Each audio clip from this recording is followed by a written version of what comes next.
Mu isi ya none uzumva abantu bavuga ngo isi yabaye umudugudu. Nibyo koko ubu isi yabaye nyabagendwa kubera iterambere ry'itumanaho, ikoranabuhanga n'amakuru aboneka byihuse kuruta uko byahoze mu myaka ya mbere. Mu myaka nka 15 ishize wumvaga ngo umuntu yagiye gushakira imibereho i Burayi, Amerika cyangwa mu bindi bihugu bya Afurika bikaba igitangaza. Gusa kuri ubu kubera ko abantu benshi bamaze kumenya inzira zinyurwa, ubwimukira nabwo bumaze gufata indi ntera. Uzabona abava mu mahanga ya kure bakaza gutura mu Rwanda, cyangwa se n'abanyarwanda bajya gutura mu mahanga ku mpamvu zinyuranye z'ubuzima. Uyu munsi tugiye kuganira ku bihugu 6 bikize bifite ubukungu buhagaze neza, imibereho myiza ndetse n'amaronko abanyarwanda byoroshye kuba bajya guhahirayo, gutembera cyangwa se kwigayo. Ikaze muri CK Talks, njye ndi Clarisse Karasira. Kuva mu mwaka wa 2006 raporo ya Henley Passport Index igaragaza uburyo pasiporo ku isi zirutana.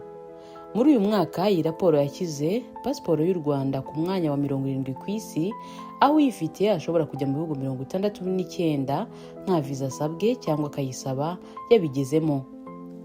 Iyi pasiporo kandi iri muri 25 zikomeye muri Afurika, ikaba iya gatatu muri Afurika y'Uburasirazuba. Henley Passport Index ikurikiranya pasiporo ishingiye ku mubare w'ibihugu uyifite ashobora kwinjiramo adasabwe visa. Abayikora bavuga ko bashingira ku makuru y'ikigo cya International Air Transport Association, bagakora ubushakashatsi bwabo. Nk'uko twabivuze haruguru, tugiye kurebera hamwe ibihugu 6 bikomeye bifite ubukungu buhagaze neza umunyarwanda ashobora kujyamo nta visa yatswe. Ibyo bihugu akaba yabiboneramo amahirwe atandukanye arimo imirimo, ubucuruzi, kubitemberamo ndetse n'ibindi. Ni koko akanyoni katagurutse ntikamenya iyo bweze.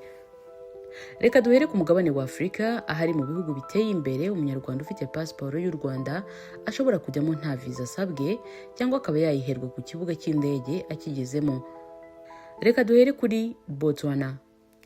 Botswana ni igihugu kiri mu majyepfo ya Afurika, ku birometero 3624 uvuye i Kigali. Ni igihugu gikubye u Rwanda inshuro 22 kuko gifite ubuso bwa kilometero kare zirenga 580. Botswana ni kimwe mu bihugu bya Afurika bidatuwe cyane kuko gifite abaturage bari munsi ya 3 miliyoni.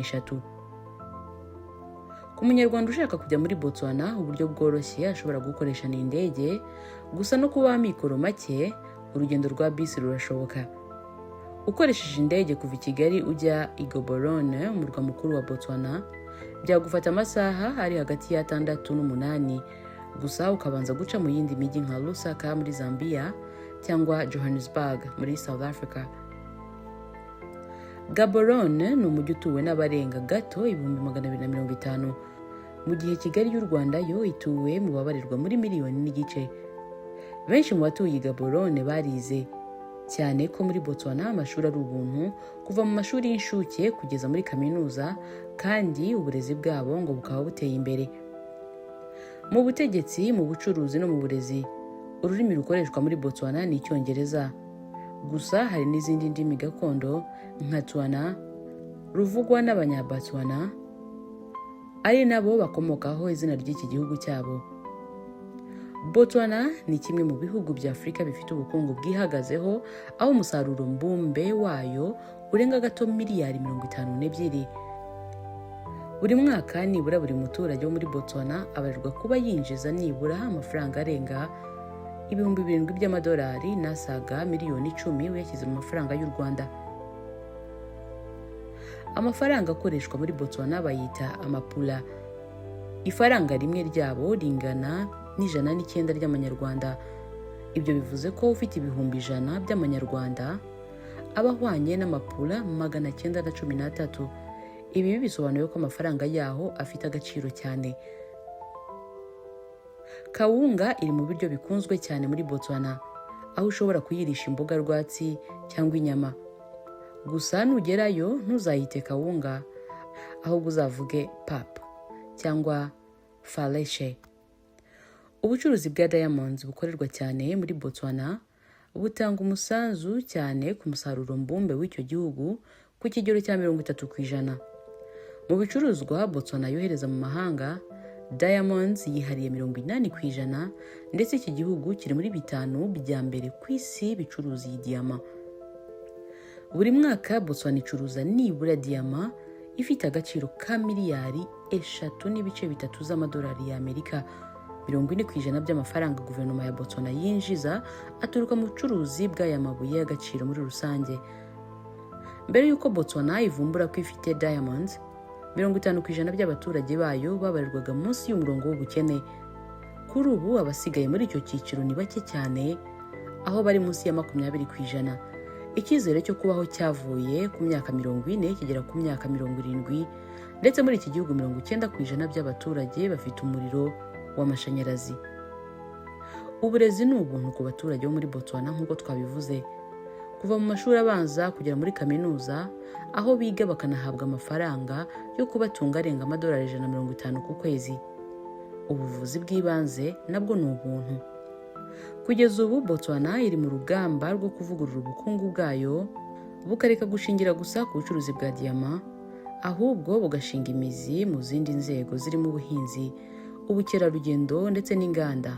Ibi bikaba bivuze ko muri iki gihugu uretse imirimo iboneka cyane mu rwego rw'ubucuruzi ndetse n'ubucukuzi bw'amabuye y'agaciro, hari amahirwe ajyanye no gukoreraho ubucuruzi ndetse no gukora mu nganda. Mu masezerano yasinywe mu kwezi kwa gatanu k'uyu mwaka 2026, abaturage b'u Rwanda bemerewe kujya muri Botswana badasabye visa, banahagera bakaba bahaguma kugera ku mezi 6. Aya masezerano yagaragaje ubushake bw'ibihugu byombi mu koroshya ingendo z'abaturage babyo. Andi masezerano u Rwanda rwagiranye na Botswana arimo kwirinda gukoresha umuntu cyangwa ikigo inshuro ebyiri, ibyitwa double taxation. Ibi bivuze ko n'ubucuruzi bwakora ku bantu bakwifuza kuhakorera hagati y'ibihugu byombi. Muri Botswana umushahara fatizo urangana na pula 9.6 ku isaha.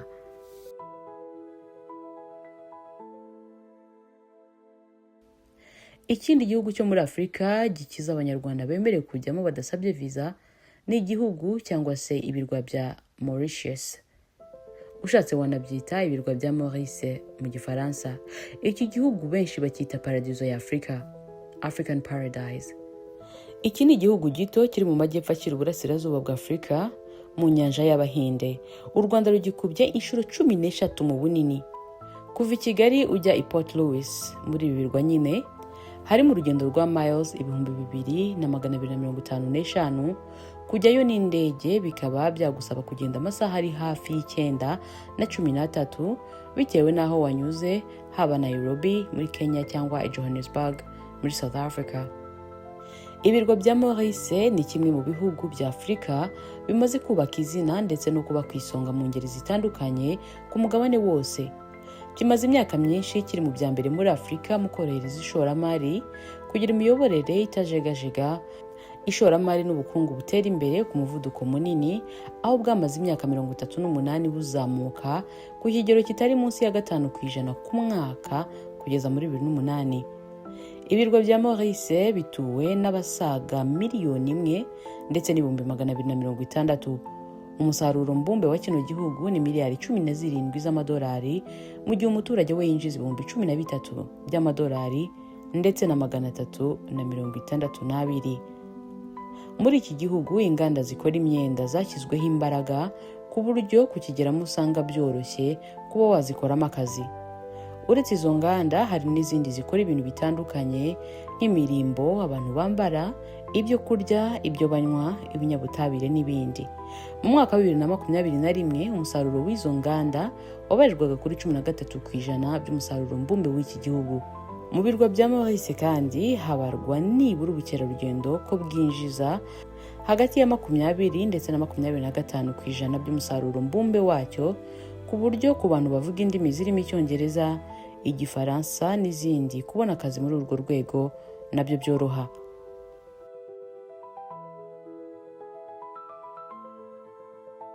Ikindi gihugu abanyarwanda bemerewe kujyamo nta visa basabwe ni ibirwa bya Seychelles, nabyo biza mu bihugu byambere bikize muri Afurika. Amasezerano ya leta y'u Rwanda n'iya Seychelles akuriraho abanyarwanda viza yashyizweho umukono ku itariki ya 28 z'ukwezi kwa gatandatu muri 2023, akaba yarasinywe ubwo Perezida Kagame yagiriraga uruzinduko muri Seychelles. Seychelles ni igihugu kiri ku buso bwa kilometero 455. Ibyo bikaba bivuze ko u Rwanda ruruta iki gihugu inshuro 58. Seychelles yakolonijwe n'Ubufaransa ndetse n'Ubwongereza kugeza mu 1976 ubwo yabonaga ubwigenge. Iki gihugu gituwe n'abaturage bake cyane. Ibaze nawe, abaturage 100,000. Iyi ni imibare igaragazwa na raporo ya Banki y'Isi yo muri 2021. Kuva mu 1960 kugeza muri 2021, abatuye muri Seychelles bavuye ku 41,000 bagera ku 99,000, n'ubwiyongere bw'138% mu myaka 61.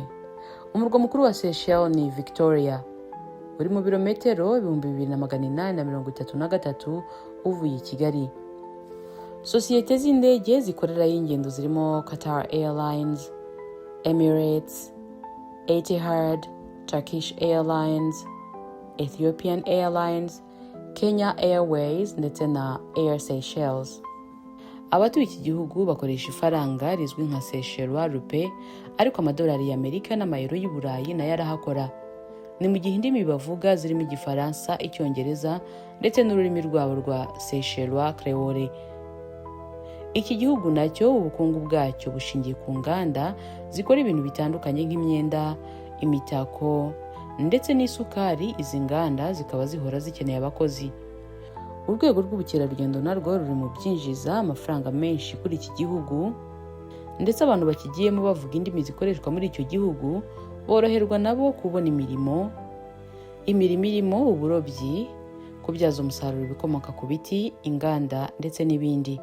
Umusaruro mbumbe wa Seychelles ni miliyari 2 zirengaho gato z'amadolari y'Amerika, mu gihe ay'umuturage umwe yinjiza ku mwaka cyangwa se GDP per capita ungana n'ibihumbi 21,630.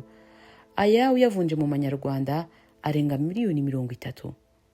Abaturage benshi ba Seychelles bakora mu rwego rutanga serivisi.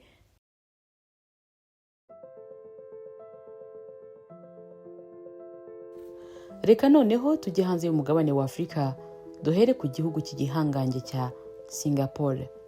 Singapore ni igihugu kitagira icyaro, kikaba igihugu gito kiri ku buso buto bungana na kilometero kare 724, aho ubwacyo kirutwa n'umujyi wa Kigali. Umujyi wa Kigali uri ku buso bungana na kilometero kare 730.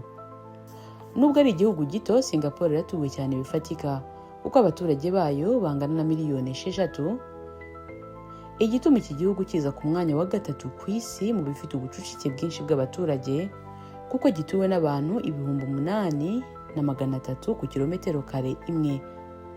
Mu bihe bitandukanye abantu bakunze kwibaza niba Singapore itazuzura ikabura aho ishyira abantu. Gusa ikigo gishinzwe imiturire muri icyo gihugu cyitwa HDB giherutse kumaraho izo mpungenge, kivuga ko Singapore ifite ubushobozi bwo kwakira abandi bantu barenga miliyoni 4 mu gihe byaba ngombwa. Mu mwaka w'1965 Singapore yari kimwe mu bihugu bikennye cyane ku isi, irangwamo ruswa, ubukene bukabije, ubujiji mu baturage ndetse n'umutekano muke wakururaga imyigaragambyo ya hato na hato, ndetse igatuma ibikorwa by'ubucuruzi bidindira. Nyuma igihe cyarageze, Singapore itahama amahoro, abantu barakora, batera imbere karahava. Kugira ngo abaturage ba Singapore babone imirimo n'umudendezo mu buryo burambye, wari umuyobozi wabo Lee Kuan Yew yatekereje gushyiraho ikigo kizajya cyorohereza abashoramari bifuza gutangiza ibikorwa by'ubucuruzi muri Singapore. Icyo kigo cyiswe Economic Development Board cyangwa se EDB. Iki kigo cyagize uruhare rukomeye cyane mu iterambere rya Singapore, kuko cyafashije leta gushyiraho ingamba zatuma abashoramari boroherwa no kuzana imari yabo muri Singapore, yaba mu buryo bw'amategeko ndetse n'ubundi butandukanye. Byageze mu mwaka w'1980 abaturage bo muri Singapore badafite akazi bageze kuri 4.5% gusa. Muri iyo myaka Singapore yari cyo gihugu cyakoraga hard disk nyinshi cyane mu isi yose, kandi ibi bikoresho byari bigezweho cyane ku isi. Muri 2019 Singapore yohereje mu mahanga ibicuruzwa bifite agaciro ka miliyari 301 z'amadolari. Yo yatumijeyo ibifite agaciro ka miliyari 270, bivuze ko ikinyuranyo cy'ibyo yohereje ndetse n'ibyo yatumije ari inyungu za miliyari 31 y'amadolari y'Amerika. Aya mafaranga kandi yiyongereye mu buryo bufatika muri iyi myaka. Mu mwaka wa 2019 Singapore yaje ku mwanya wa 18 ku isi mu bihugu byohereje ibicuruzwa byinshi mu mahanga. Mu myaka 50 ishize umuturage wa Singapore yinjizaga amafaranga arengaho gato 500 y'amadolari y'Amerika gusa. Muri 2019 mbere y'umwaduko wa COVID-19 umuturage wa Singapore yinjizaga ibihumbi 65 by'amadolari y'Amerika ku mwaka, avuye ku bihumbi 21 mu bihumbi 2000. Muri uyu mwaka wa 2026 umunya-Singapore akaba yinjiza ibihumbi birenga 100 by'amadolari. Ibi bishyira Singapore mu bihugu bikize cyane ku isi, icyiciro yinjiyemo mu mpera z'ikinyejana cya 20. Uburezi muri Singapore butangira umwana afite amezi 7, akagenda yigishwa ibijyanye n'ubushobozi bwe ndetse n'impano ze, ku buryo umwana w'imyaka 7 ngo aba afite ubumenyi bwasaba umwana wakuriye muri Amerika indi myaka 3 kugira ngo abugereho. Mu marushanwa mpuzamahanga y'abana mu bijyanye n'imibare n'ubugenge bizagorana kubura umwana ukomoka muri Singapore uri mu batwaye ibihembo. Singapore ni igihugu cyiza kubera ko ari cyo gihugu cya mbere ku isi gifite ibikorwa remezo bifasha umuturage kwisanzura, akagera ku masoko ndetse n'ahandi yifuza bitamugoye. Iki gihugu kiza ku myanya ya mbere ku isi mu bihugu kandi bifite imihanda myiza. Nubwo abaturage batunze imodoka ari mbarwa bitewe n'amabwiriza ya leta yashyizeho atuma imodoka zitaba nyinshi mu mihanda yaho, ahubwo hagakoreshwa public transport. Abaturage bangana na 80% batuye mu macumbi yubatswe na leta afite ibyangombwa byose, ku buryo inzu imwe ishobora kugira agaciro k'ibihumbi 400 by'amadolari y'Amerika. Mu baturage batuye muri izo nyubako 90% baraziguriye barazitunga nk'umutungo wabo nyuma y'uko leta izibagurishije kuri 1/2 cy'igiciro cyazo. Muri Singapore ni itegeko kwizigamira. Ku mushahara wa buri mukozi leta ikuraho 20% agashyirwa mu kigega cye bwite cy'ubwizigame, akaba yakoreshwa mu kugura inzu, kwishyura amashuri ndetse na serivisi z'ubuzima. Abanyarwanda babasha kunyarukirayo rero bakaba bashobora kugira amahirwe yo kubona akazi, kuko ngo karaboneka ku bwinshi muri icyo gihugu.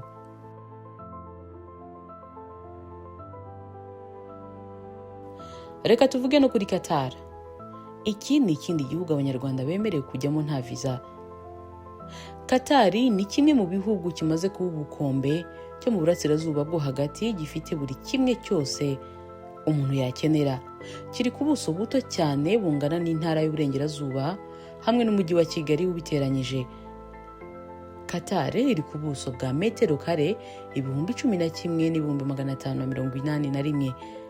Qatar ifite umujyi umwe rukumbi uzwi cyane ari wo Doha. Uyu mujyi ni nawo murwa mukuru. Hirya yawo nta kindi gihugu gihari, ni ubutayu gusa. Qatar ntabwo ituwe cyane, magingo aya ibarirwa abaturage bagera kuri miliyoni 3 zirengaho gato gusa. Igitangaje nuko muri abo abanyagihugu kavukire barenga gati 10% gusa, naho abandi bose bakaba abanyamahanga binjira mu gihugu bashaka akazi, hanyuma bakitwa aba expats. Aho wajya hose muri Qatar uzasanga abantu bavuye hirya no hino ku isi. Hari abavuye nko muri Bangladesh, Uganda, Kenya, Uburayi ndetse n'ahandi. Nk'abanyakenya nibo usanga kuri za hoteli hafi ya zose ngo bashinzwe iby'umutekano. Ntibizagutangaze n'ubu uri gukata mu maduka y'Idoha ugakubitana n'umunyarwanda waturutse Nyamirambo cyangwa se za Nyabihu n'ahandi. Bikwereka uburyo iki gihugu gifunguye amarembo ku bantu benshi. Qatar ni igihugu kikiri gito kuko kimaze imyaka 48 gusa kivuye mu maboko y'Abongereza. Kuri ubu kikaba kiyoborwa na Emir Sheikh Tamim bin Hamad Al Thani, wasimbuye se Hamad bin Khalifa Al Thani. Yamusimbuye ku butegetsi mu mwaka wa 2013. Muri 2017 habarwaga ko umuturage wo muri Qatar yinjizaga nibura ibihumbi 63 by'amadolari. Aya mafaranga akaba yariyongereye cyane agera ku bihumbi 73. Aya mu manyarwanda akaba arenga miliyoni 102, aho aya mafaranga aturuka mu mutungo kamere Qatar ifite ku bwinshi. Iki gihugu kikaba gitunze cyane cyane gaze na peterole.